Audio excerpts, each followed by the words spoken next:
Во продолжение на денешното утринско дружење со нас следува еден разговор во услови на енергетска криза, во услови кога во Македонија е прогласена 30-дневна енергетска криза. Зборуваме за обновливите извори на енергија заедно со Филип Андрески, раководител на сектор развој во Фероинвест. Добро утро и добро ни дојдовте во Здраво Македонија. Добро утро и ви благодарам за вашата покана во емисијата. Ке најдеме начин, нели, малку по-детално и по-јасно да им ги објасниме на нашите гледачи. Работите околу обновливите извори на енергија. Нормално, наједноставно и најпрво прашање што треба да им го објасниме е тоа што представуваат обновливите извори на енергија. Значи, обновливите извори на енергија, како што кажува и самиот збор, представуваат извори кои природно постојано се обновуваат и преку некои соодветни технологии нивната енергија се конвертира во електрична енергија без при тоа да се штети на животната средина.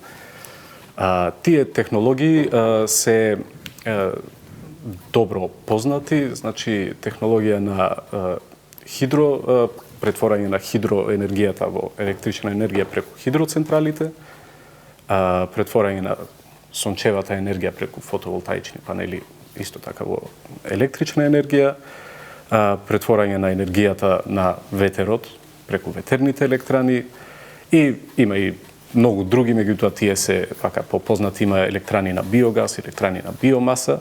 Сите тие се всушност технологии кои што ја конвертираат енергијата на обновливите извори во електрична енергија. Како е во Македонија?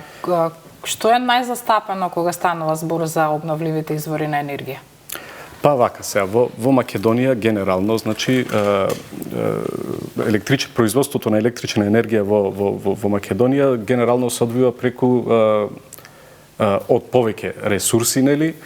Во најголем дел, односно околу 50% од производството, домашното производство на електрична енергија отпаѓа на рек Битола, односно на производство на електрична енергија од лигнит, односно јаглен, и мал дел на рек Осломи. Исто така, околу 25% од производството, домашното производство, отпаѓа на хидроелектраните, односно користење на хидропотенцијалот. 20% отпаѓаат на производство на електрична енергија од природен газ, односно електраната Тето. И останатите 5-6% се на енергија добиена од фотоволтаици, ветерни електрани, биогасни електрани, електрани на биомаса и така натаму. Ова домашно производство не ги задоволува нашите потреби на државата, па затоа Македонија е увозник на електрична енергија, односно енергетски зависна држава, и вршиме континуиран увоз на електрична енергија.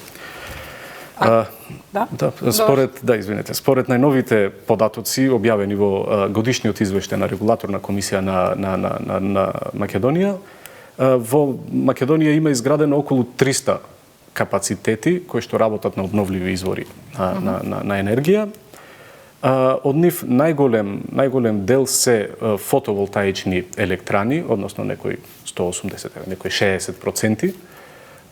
Има мали хидроелектрани, имаме ветерни паркови, имаме биогасни електрани, имаме електрани на биомаса.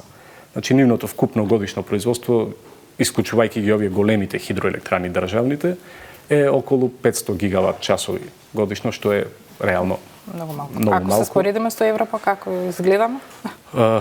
Изгледаме смешно.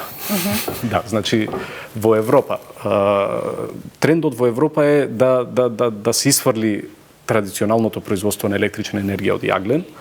Веќе во голем број држави од Европска унија тие термоелектрани кои што користат јаглен како основен ресурс се одамна затворени или веќе се во фаза на затворање. Значи, еве, например, Словенија, да земеме како една држава слична на Македонија по површина, по хидропотенцијал, по број на жители. Во Словенија имаат изградено околу 600 мали хидроелектрани, за разлика кај нас ги има околу 100. Во Австрија имаат околу 3000 мали хидроелектрани, не знам, во Германија има 8000, во цела Европа има преку 30.000 мали хидроелектрани. Исто така трендот е дека овие фотоволтаични електрани се повеќе и повеќе се застапени и нивниот број рапидно расте во цела Европа. Во Северна Европа, како да кажам, во подем се, односно најзастапени се ветерните електрани, затоа што таму имаат поволна ситуација за инсталирање на такви капацитети. И очигледно е дека трендот оди натаму да се искористат максимално можно сите ресурси на обновливите извори на енергија и натаму треба и ние да се стремиме како А имаме држава. потенцијал за обновливи извори на енергија? Да. Македонија има потенцијал за искористување нови обновливи извори на енергија. За жал, се уште малку е искористен. Треба да работиме многу за да го искористиме тој потенцијал. Еве, на пример, сите знаеме, нели, Македонија е земја на сонцето. Имаме во просек годишно 280 денови сончеви денови и тоа не прави поволна почва за искористување на сончевата енергија, односно за изградба на такви капацитети фотоволтаични електрани. Не дека не се работи на тоа, ете во моментот се градат на јавловиштето, на пример, како еден позитивен пример е тоа на депонијата во Осломеј, река Осломеј. Тоа земјиште веќе не може за ништо друго да се користи, па сега во моментов се гради таму фотонапонска фотоволтаична електрана од 10 мегавати.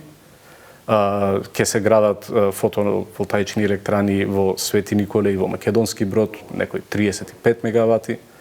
Ете, пред неколку дена во медиумите можевме да видиме дека има странски фирми изјавиле заинтересираност да инвестираат во соларен парк, значи во фотоволтаични електрани од 300 мегавати. Така да се работи интензивно на тоа. Се уште сме назад, меѓутоа трендот е добар, се работи на тоа. Меѓутоа исто така се јас би сакал тука да напоменам дека не треба да се форсира само еден како да кажам, еден ресурс. Ако имаме сонце најмногу... Да, ако имаме најмногу сонце, во ред да се посветиме на тоа, меѓутоа не само на тоа. Зошто? Затоа што, знаете, таа енергија што ја добиваме од фотоволтаичните електрани има големи варијации во текот на 24 часа, односно, ете, најпросто кажано, на пладне, во сончеви добри денови имаме максимално производство, ама па навечер имаме нула производство.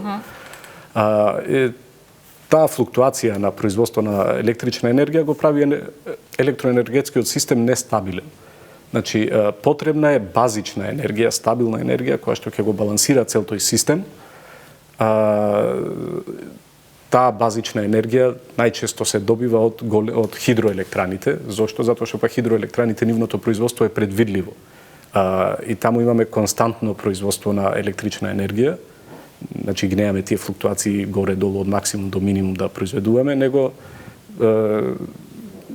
едноставно континуирано произведуваат електрична енергија. Кога сме кај хидроелектраните, кажавте споредмени бројки Словенија, Австрија колку хидроелектрани има, меѓутоа кога станува збор за Македонија и хидроелектраните, пак екологистите многу реагираат за нивното постоење. Оправдани се нивните забелешки? Според мене не се оправдани забелешките. Зошто? Затоа што, ете, Словенија, пример, ги има тие околу 600 мали хидроелектрани, а од друга страна, па пред неколку месеци гледав, е прогласена за најеколошка земја на светот. Па сега зарем таму овие мали хидроелектрани не се лоши, само кај нас ли се лоши? Или па можда таму се градат по некоја друга технологија? Не, исто е тоа. Значи, по мене ставовите на овие еколошки здруженија, невладини организации кои што се занимаваат со тоа, не се издржани доволно. Еве, друг пример, да кажеме, сега во моментов државата, поради ова енергетска криза, нели, увезува големи количини на јаглен, мислам од Албанија, да, кој што ќе го гориме во рек Битола или во рек Осломеј. И ќе го дишеме. И ќе го дишеме, а сега истите тие здруженија воопшто немам прочитано никаде по медиумите да кажат да се изјаснат по тоа. Да кажат стоп, да не се увезат. Да кажат стоп сега. Дали тоа значи дека сега не е битна екологијата, него битна цената на електричната енергија. Знаете, такви од тие аспекти сметам дека не се доволно издржани и не се доволно сериозни нивните обвинувања. Стануваме ли како држава свесни за потребата од обновливи извори на енергија? Да, стануваме свесни, полека. Значи, Република Македонија има уште од 2005 година донесено закон за енергетика, во кој што се овие обновливи извори на енергија инкорпорирани како посебен дел во тој закон и се третираат како посебен дел и со тоа државата покажува интерес и дава поттик да сите заинтересирани да можат да почнат да вложуваат во изградба на капацитети за искористување на тие обновливи извори на енергија.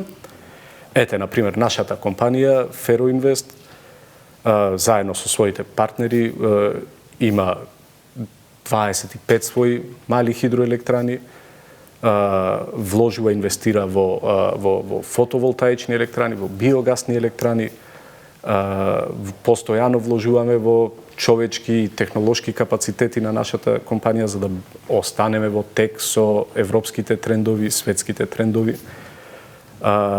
И ете, се трудиме да бидеме и пример кон другите компании кои што имаат можност да почнат да инвестираат во обновливите извори на енергија, затоа што, нели, реално ние друг ресурс немаме.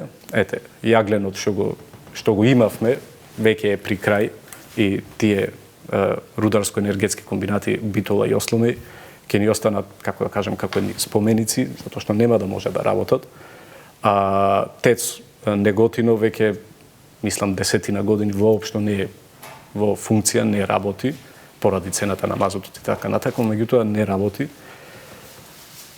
Друг ресурс немаме. Мораме да се насочиме кон искористување на овие обновливи извори на енергија, кон хидропотенцијалот, кон фотоволтаиците, кон ветерната енергија, кон биогасот.